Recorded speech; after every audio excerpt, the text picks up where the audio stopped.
ನಿಮಗೆ ಗೊತ್ತಾ, ಹಲವಾರು ಹಳ್ಳಿಗಳಲ್ಲಿ ಅದು ಎಷ್ಟೋ ಪ್ರತಿಭೆಗಳು ಅಡಗಿವೆ. ಅದರಲ್ಲಿ ಕೆಲವು ಪ್ರತಿಭೆಗಳ ಕನಸುಗಳು ಬಿರುಗಾಳಿಯಂತೆ ತಮ್ಮ ದಾರಿಯನ್ನು ತಾವೇ ತೆರೆಸುತ್ತವೆ. ಆದರೆ ಅವಕಾಶವೇ ಸಿಗದಿದ್ದರೆ? ಬ್ರಿಡ್ಜಸ್ ಆಫ್ ಸ್ಪೋರ್ಟ್ಸ್ ಸಂಸ್ಥೆ ಇಂತಹ ಪ್ರತಿಭೆಗಳಿಗೆ ಮಾರ್ಗಸೂಚಿಯಾಗಿ ಕೆಲವು ವರ್ಷಗಳಿಂದ ಅವಕಾಶ ಕಲ್ಪಿಸುತ್ತಿದೆ. ಅಂತಹದೇ ನಾವು 3 ಪ್ರತಿಭೆಗಳ ಕಥೆಯನ್ನು ಈಗ ನೋಡೋಣ. ಹಾಯ್ ಎವ್ರಿವಾನ್, ನಾನು ನಯನ. ಉತ್ತರ ಕನ್ನಡದ ಚಳಗೇರಿ ಗ್ರಾಮದ ಪ್ರತಿಭೆ. ಅವಳಿಗೆ ತನ್ನ ಕನಸುಗಳನ್ನು ನಂಬಿಸುವುದು ಒಂದು ದೊಡ್ಡ ಸವಾಲಾಗಿತ್ತು. ಆದರೂ ತಾಳ್ಮೆ, ನಿಷ್ಠೆ ಮತ್ತು ಪರಿಶ್ರಮದಿಂದ ತನ್ನ ಪ್ರತಿಭೆಯನ್ನು ತೋರಿಸಿಕೊಟ್ಟಳು. ಅವಳ ತಂದೆ ತಾಯಿಯ ನಂಬಿಕೆಯನ್ನು ಗಳಿಸಿದಳು.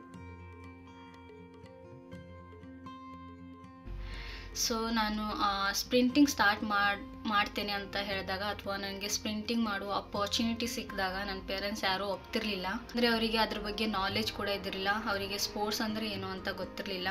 ಸೊ ಅವರಿಗೆ ನಂಬಿಸೋದು ತುಂಬ ಕಷ್ಟ ಆಗ್ತಿತ್ತು ನನಗೆ.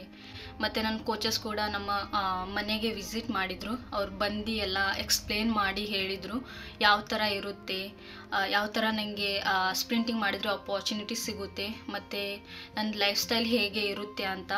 ಸೊ ನಾನು 2019ರಲ್ಲಿ ಬ್ರಿಡ್ಜಸ್ ಆಫ್ ಸ್ಪೋರ್ಟ್ಸ್ಗೆಲ್ಲ ಜಾಯ್ನ್ ಆಗಿದ್ದು. I think it's almost 6 years ನಾವು. ಆ್ಯಂಡ್ ಇವತ್ತು ನನ್ನ ಪೇರೆಂಟ್ಸ್ ತುಂಬ ಖುಷಿಯಾಗಿದ್ದಾರೆ. ಅವರು ಪ್ರೌಡ್ ಕೂಡ ಇದ್ದಾರೆ ನನ್ನ ಮೇಲೆ. ನಯನ ಜಿಲ್ಲೆ, ರಾಜ್ಯ ಮತ್ತು ರಾಷ್ಟ್ರ ಮಟ್ಟದಲ್ಲಿ ಭಾಗವಹಿಸಿ ತನ್ನ ಪ್ರತಿಭೆಯನ್ನು ತೋರಿಸಿದಳು. ಅಷ್ಟೇ ಅಲ್ಲದೆ under 20 Asian junior athletic championship south ಕೊರಿಯಾದಲ್ಲಿ ಭಾರತವನ್ನು ಪ್ರತಿನಿಧಿಸಿ ಪದಕವನ್ನು ಗೆದ್ದಳು. ಈಗ ನಯನ ಲಂಡನ್ನಲ್ಲಿ ಮುಂದಿನ ಸ್ಪರ್ಧೆಗಳಿಗಾಗಿ ತರಬೇತಿಯನ್ನು ಪಡೆಯುತ್ತಿದ್ದಾಳೆ. ಜೊತೆಗೆ ಪ್ರಸಿದ್ಧ ಕಾಲೇಜಿನಲ್ಲಿ ಸ್ಪೋರ್ಟ್ಸ್ ಮ್ಯಾನೇಜ್ಮೆಂಟ್ ಓದುತ್ತಿದ್ದಾಳೆ. ಇದು ನಯನಾಳ ಧೈರ್ಯ ಮತ್ತು ನಂಬಿಕೆಯ ಕಥೆ. ಪರಿಶ್ರಮ ಮತ್ತು ನಿಷ್ಠೆಯಿಂದ ಕನಸುಗಳನ್ನು ನನಸು ಮಾಡಬಹುದು ಎಂಬುದನ್ನು ನಯನ ನಮಗೆ ತೋರಿಸಿಕೊಟ್ಟಿದ್ದಾಳೆ. ಅಕ್ಷಯ್ ಉತ್ತರ ಕನ್ನಡ ಜಿಲ್ಲೆಯ ಮೈನಳ್ಳಿಯ ಗ್ರಾಮದವನು. ಅವನಿಗೆ ಓದಿನಲ್ಲಿ ಆಸಕ್ತಿ ಕಡಿಮೆ, ವಿಶೇಷವಾಗಿ ಇಂಗ್ಲಿಷ್ ಅಂದರೆ ಭಯ. ಆದರೆ ಅವನು ಕ್ರೀಡಾ ತರಬೇತಿ ಪ್ರಾರಂಭಿಸಿದ ನಂತರ ಎಲ್ಲ ಬದಲಾಗತೊಡಗಿತು. ಈ ತರಬೇತಿಯಿಂದ ಅವನಲ್ಲಿ ಶಿಸ್ತು, ಹೊಣೆಗಾರಿಕೆ ಮತ್ತು ಆತ್ಮವಿಶ್ವಾಸ ತುಂಬಿತು. ಸತ್ಯವಾದ ಪ್ರಯತ್ನ ಮತ್ತು ದೃಢ ಸಂಕಲ್ಪ ಇದ್ದರೆ ಎಲ್ಲವೂ ಸಾಧ್ಯ ಎಂದು ಅಕ್ಷಯ್ ತಿಳಿದುಕೊಂಡನು. ಒಂದು ಕಾಲದಲ್ಲಿ ಇಂಗ್ಲಿಷ್ನಿಂದ ದೂರವಿದ್ದ ಅಕ್ಷಯ್ ಇವತ್ತು IELTS ಪರೀಕ್ಷೆಯಲ್ಲಿ ಉತ್ತೀರ್ಣನಾಗಿದ್ದಾನೆ. ಇನ್ನು ಮುಂದೆ PUC ಬೋರ್ಡ್ ಪರೀಕ್ಷೆಗೆ ಸಿದ್ಧತೆ ಮಾಡುತ್ತಿದ್ದಾನೆ. ಅರ್ಥವಿಲ್ಲದ ಅವನ ಓಟ ಈಗ ಗುರಿಯುತ್ತ ಸಾಗುತ್ತಿದೆ.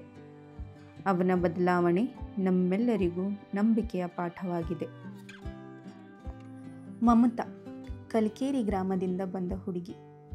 3 ವರ್ಷಗಳಿಂದ ಕ್ರೀಡಾ ತರಬೇತಿ ಪಡೆಯುತ್ತಿದ್ದಾಳೆ. ಅವಳ ಆಟದ ಮೇಲಿನ ಪ್ರೀತಿಯು ಅವಳ ಪರಿಶ್ರಮ ಮತ್ತು ತೀವ್ರತೆಯನ್ನು ತೋರಿಸುತ್ತದೆ. ಹಲೋ, ನಾನು Mamata, bridges of sports foundation athlete. ನಾನು ಏನು ಮಾಡಿದರೂ ನನ್ನ 100% ಎಫರ್ಟ್ ಹಾಕುತ್ತೇನೆ, ಯಾಕಂದರೆ ನನಗೆ ಟ್ರೈನಿಂಗ್ ಮಾಡುವುದು ತುಂಬ ಇಷ್ಟ.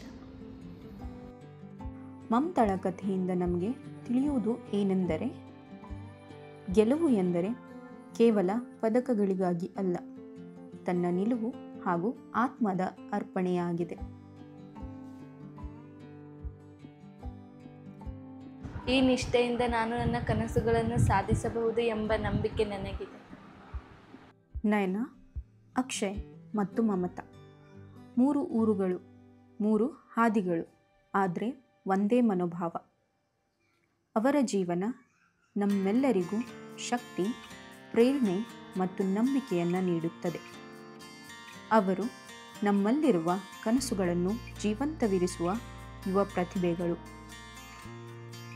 ನಿಮಗೆ ಈ ಪ್ರತಿಭೆಗಳ ಕಥೆಗಳು ಇಷ್ಟವಾದರೆ ಲೈಕ್ ಮಾಡಿ ಮತ್ತು ಯಾವ ಕಥೆ ಇಷ್ಟವಾಯಿತು ಎಂದು ಕಾಮೆಂಟ್ ಮಾಡಿ. ಇಂತಹ ಕಥೆಗಳನ್ನು ನೋಡಲು ಬ್ರಿಡ್ಜಸ್ ಆಫ್ ಸ್ಪೋರ್ಟ್ಸ್ ಕ್ರೀಡಾಪಟುಗಳ ಬಗ್ಗೆ ತಿಳಿದುಕೊಳ್ಳಲು ನಮ್ಮ ಯೂಟ್ಯೂಬ್ ಚಾನಲನ್ನು ಸಬ್ಸ್ಕ್ರೈಬ್ ಮಾಡಿ. ಧನ್ಯವಾದಗಳು.